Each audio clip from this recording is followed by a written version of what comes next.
Oke, assalamualaikum warahmatullahi wabarakatuh. Selamat datang di channel Bintang di Langit. Kali ini saya akan coba mengerjakan soal dari praktikum 4 ya. Langsung saja di sini untuk tugasnya itu adalah buatlah perhitungan subnet dengan masing-masing gunakan IP kelas C. Nah, di sini langsung saja di search ya, di search aja di Wikipedia. Mungkin nanti linknya akan saya sertakan. Nah, di sini linknya seperti itu. Oke, di sini ada IP kelas A, ada IP kelas B, kemudian IP kelas C. Nah, di sini menurut video yang Pak Johan berikan atau beliau berikan, itu untuk perhitungan subnettingnya itu berdasarkan jumlah host tiap subnet. Sebenarnya kita itu bisa melihatnya itu dari sisi jumlah segmen jaringan juga bisa, tapi juga mempertimbangkan jumlah host tiap subnetnya. Yang paling utama memang jumlah host tiap subnet, seperti itu ya. Nah, daripada bingung, di sini disuruh untuk membuat ruang staff dan ruang pimpinan ya. Masing-masing itu lantai 1 dan lantai 2. Yang ruang staff ini harus terhubung, sedangkan ruang pimpinan ini juga harus terhubung, tapi antara dua ini, ruang staff dan ruang pimpinan tidak boleh terhubung ya. Jadi seperti itu. Nah, berhubung ini hanya simulasi. Jadi di sini udah saya buatkan ya.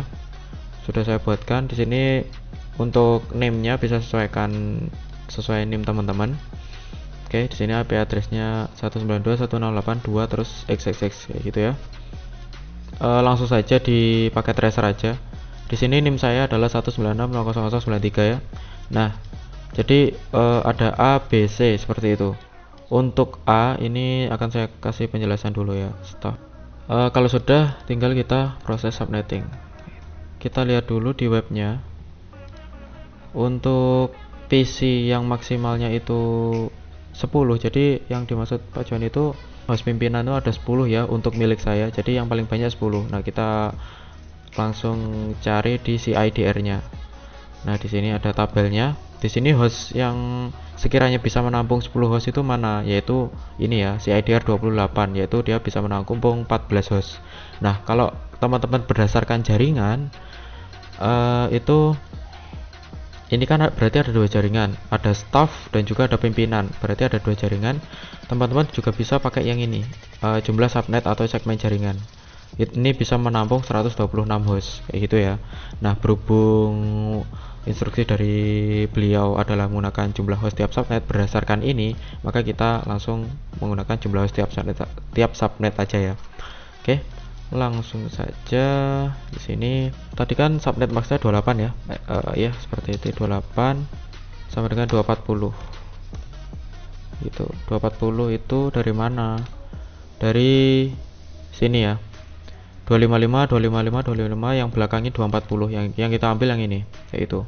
Nah, 240 ini kita convert ke binary. 240 convert. Gitu ya. Oh, sorry. Convert, jadinya ini imbang ya.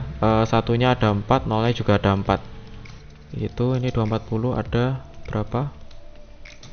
Ada ini. Nah, ini kita bisa langsung ambil aja 2 pangkat berapa, satunya ada berapa, satunya ada 4, nolnya ada 4 juga, ternyata sama. Maka ini 2 pangkat yang ini, yang satu ini. Oke, ini kita ilustrasikan pakai A gitu aja. Kita ilustrasikan pakai B gitu ya. 2 pangkat A 2 pangkat A sama dengan berapa? Berarti 16 ya. Nah, untuk A ini itu adalah jumlah subnetnya. Kemudian jumlah hostnya itu adalah 2 pangkat B gitu ya. Oke, 2 pangkat B juga sama 16. Nah, 16 dikurangi 2. Kalau ini rumusnya seperti itu ya, 2 pangkat B min 2. Rumusnya memang seperti itu. Nah, untuk mengkoreksi gimana? Ini kan hasilnya 14 ya. Kita bisa lihat di tabelnya. Jumlah subnetnya itu 16 kalau pakai subnet mask 240 dan jumlah hostnya 14. Sekarang kita lihat di sini. Jumlah subnetnya itu 9 sampai 16 dan jumlah hostnya itu 14. Sekarang kita samakan, ternyata sama ya. Jadi kayak gitu. Berarti sudah benar untuk subnettingnya. Kemudian langsung kita lihat untuk blok subnet. Blok subnetnya itu carinya gimana? Blok subnet itu bisa kita cari dengan 256 dikurangi dengan 240. 240 itu ya. 240 berapa hasilnya? Maka 16. Kayak gitu. Nah, blok subnet ini digunakan untuk apa? Untuk menentukan IP network. Untuk menentukan IP network seperti itu. Maka IP networknya menjadi 0 0 16 32 ditambah 16 berarti 48 ya. Ini bukan kelipatan 16 ditambah 16 32 tambah 32 bukan seperti itu, tapi ditambahnya itu 16 terus ya. 48 ditambah 16 seperti itu dan selanjutnya ya. Nah, kemudian untuk IP broadcast kita juga perlu IP broadcast karena di perintahnya juga ada. Jadi nanti di setting juga IP broadcastnya itu satu angka sebelum subnet berikutnya. Jadi ini misal 16 maka nanti 15, misal 32 maka nanti 31 kayak gitu ya. Lalu host pertama itu satu angka setelah subnetnya atau IP networknya kayak gitu. Langsung kita bikin tabel. Soalnya kita butuhnya itu di sini staff, di pimpinan. Benar ya tadi staff ya, soalnya kita lihat kayak staff dan pimpinan. Nah, di sini staff, di sini pimpinan. Kita tulis IP networknya. Jadi penulisannya nanti juga seperti ini untuk tugasnya. Valid.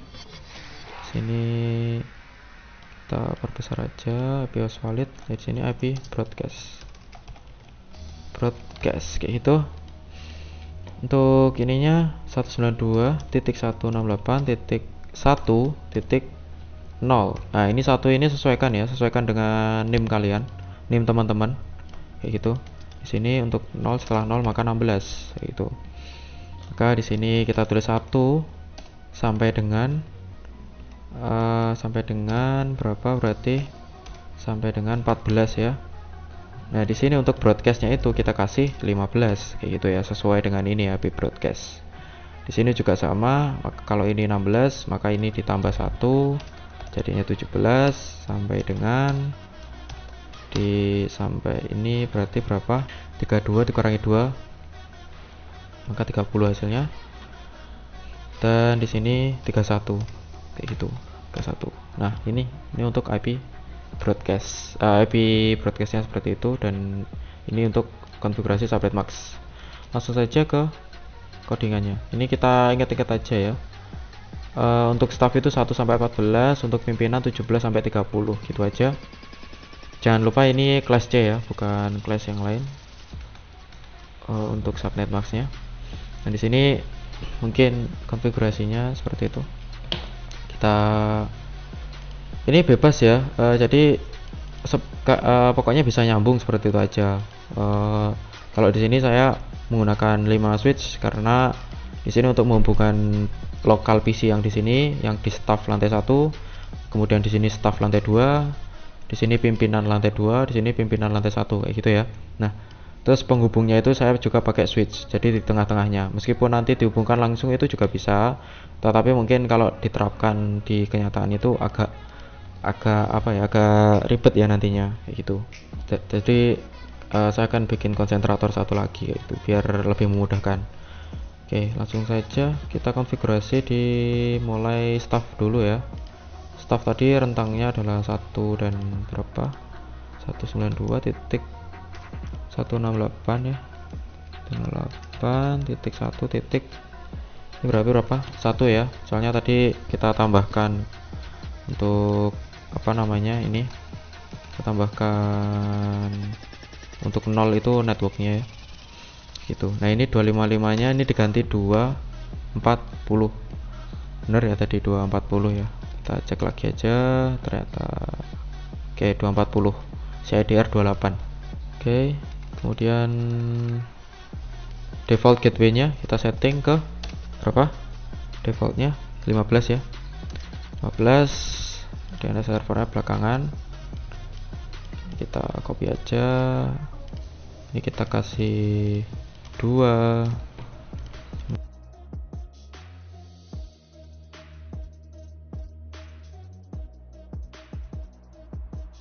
Untuk pimpinan juga sama. Pimpinan tadi rentangnya adalah 17 sampai 30 ya. 17 sampai 30 itu kita langsung aja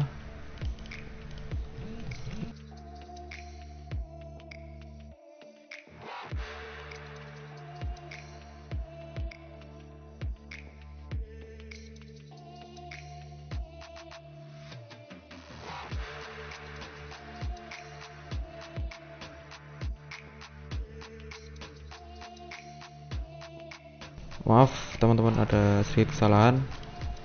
Default gateway-nya saya kurang teliti ya tadi. Untuk default gateway saya kasih nilai dari IP broadcast. Jadi mungkin penyebabnya itu yang jadi nggak ke subnetting ya. Kita kayak gini.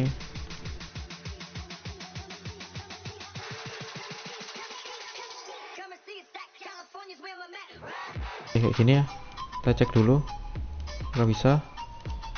Nah ini udah file ya, dia udah file. Jadi mohon maaf ya teman-teman, tadi saya kurang konsen untuk di sini ya, untuk default gateway-nya. Jadi yang kita masukkan itu bukan IP broadcast ya, soalnya IP broadcast itu tugasnya untuk membroadcast ke jaringannya. Kalau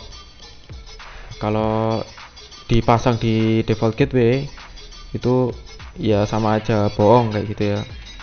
Saya biasanya juga memang pakai default gateway ini. Kalau teman-teman nggak pakai default gateway juga nggak masalah, itu tetap bisa kayak gitu ya, nggak usah pakai default gateway juga tetap bisa. Ntar ini belum kita hapus sepenuhnya ya, coba gini kita hapus dulu, di sini. Pakai default gateway juga boleh, itu nggak pakai juga boleh, silahkan teman-teman ya. Oke, kita langsung kirim. Kita kirim, hasilnya pasti valid. Kita kirim di sini, sukses. Nah, kayak gitu ya. Jadi seperti itu untuk subnetting 4. Semoga bermanfaat. Mungkin ini akan cukup lama ya, kayak gitu. Jadi mohon maaf, terima kasih. Wassalamualaikum warahmatullahi wabarakatuh.